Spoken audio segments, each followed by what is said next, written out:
Қайырлы күн, студенттер. Бүгінгі өтетін сабағымыздың тақырыбы түстер туралы негізгі ұғым. Біздің мақсаты түстердің негізгі түрлерімен олардың бір-бірімен байланысын анықтау.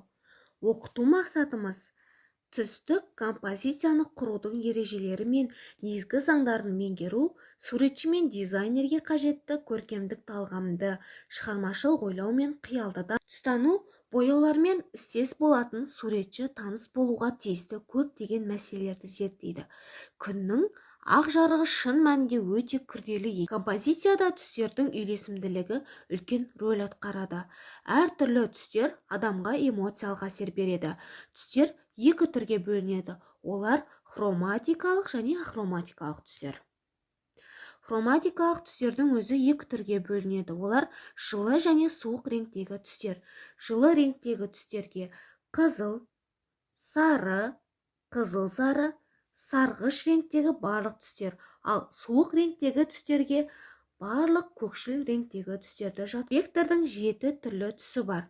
Негізгі түстердің арасында аралас күлгін түстер бар. Олар 30 шақты шамасында болады.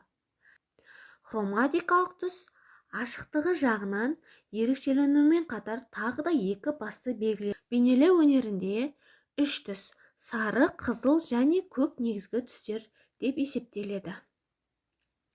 Бұл туындыда дизайнер 3 негізгі түсті қолдана отырып коллекция шығарған. Жылы және суық әртүрлі реңктегі түстерді пайдалана отырып салынған бұл пейзаж адамға эмоциялық көңіл-күй сыйлайды. Ахроматикалық түстерге түссіз ақ, қара, сұр жатады. Ахроматикалық түстер бір-бірінен тек бір белгісі бойынша, ашықтығы бойынша ерекшеленеді. Қара түсті үйлестіре отыра ахроматикалық түстегі пейзажды бейнелеген. Ақ пен қара тіркесімі бұл өзектілігін жоғалтпайтын классика. Мұндай өзара әрекеттесу біз көптеген дүниені шығаруымызға болады.